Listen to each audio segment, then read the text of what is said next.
activity from the CNRL libraries. Today we're going to be making sugar crystals. Now the first thing, or what we need to have is we need to have some water, we need to have some sugar, we need a saucepan, we need some mason jars.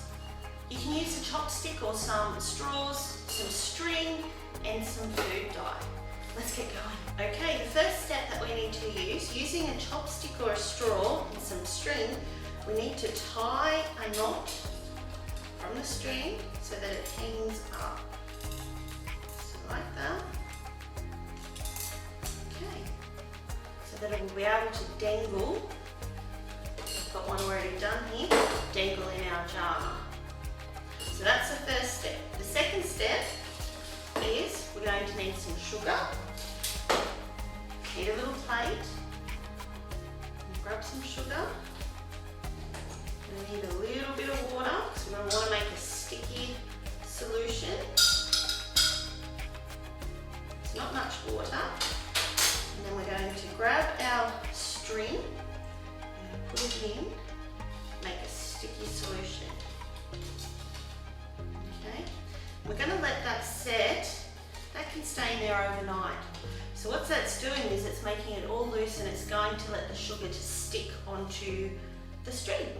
So we're going to leave that tonight and then we're going to come back tomorrow and we're going to finish our jars. Welcome back, guys. So last night we left our sugary string soaking. Today we're actually going to make the solution that we need to put in our mason jars. So what we need to do, we need to put 4 cups in a saucepan. We're going to add some water and then you're going to need a parent or a guardian to put it on the stove and wait for it to dissolve. Alright, let's do it.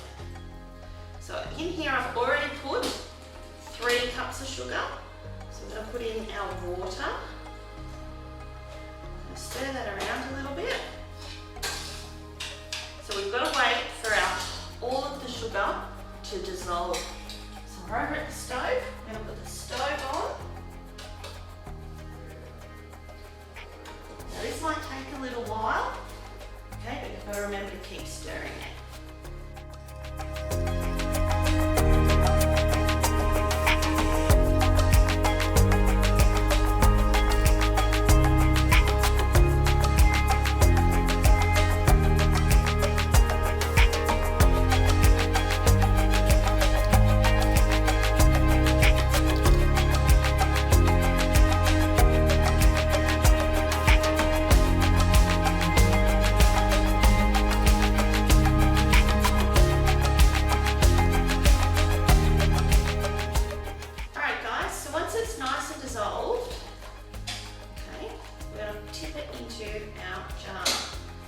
So you will need an adult for this bit.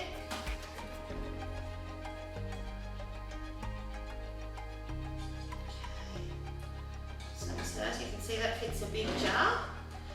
Now put our saucepan away. Now we're going to add a colour. We thought we might do green this time. I'm going to add some colour. I'm going to stir that around. Beautiful.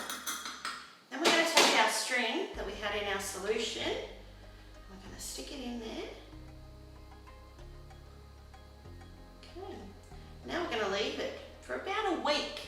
You can keep coming back and checking it, but we will be able to see crystals growing on the string.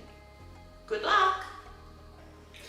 Alright guys, well we've left this about 2 weeks, so let's see how our sugar crystals are going. So remember that this is going to be very, very sticky, so don't put it everywhere. Wow! So as you can see, all the little crystals have formed around our rope. They're banded together. So the sugar crystals are formed as a result of a super saturated solution. So what we used was sugar and water, and we used our dye. So because we used all of that, because it contained more sugar than anything else, that's how it was able to bind together. So in a saturated solution, the sugar molecules have a higher chance of bumping into one another because there is less space to move around.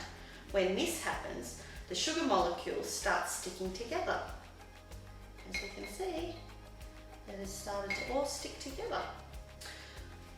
So when you give the sugar molecules something to cling onto, and we gave them a string to cling onto, the more molecules bump into each other, the bigger the crystals get. So we can see that right down here in the bottom, we've got smaller crystals at the top, but we've got the bigger ones down the bottom.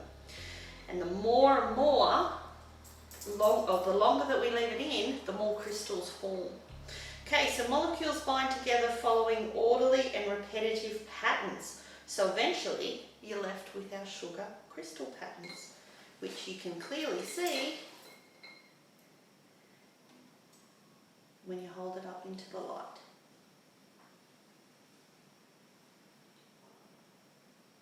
Well done.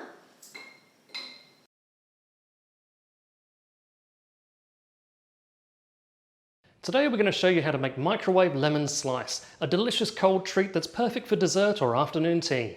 Now there are quite a lot of ingredients for this recipe, but they're really simple to put together, so don't be put off. This workshop you'll need a cup and a bit more of plain flour, a cup and a bit more of sugar, 6 tablespoons of butter, 3 eggs. You're going to need some baking powder and some salt. You're going to need 1/3 cup of lemon juice. The equipment you're going to need is a cup measure, a tablespoon, a teaspoon, a microwave-proof dish, and if you're feeling fancy, a lemon and a grater so you can zest it. You're also going to need a microwave and a fridge. And I always forget something, you'll also need a mixing bowl.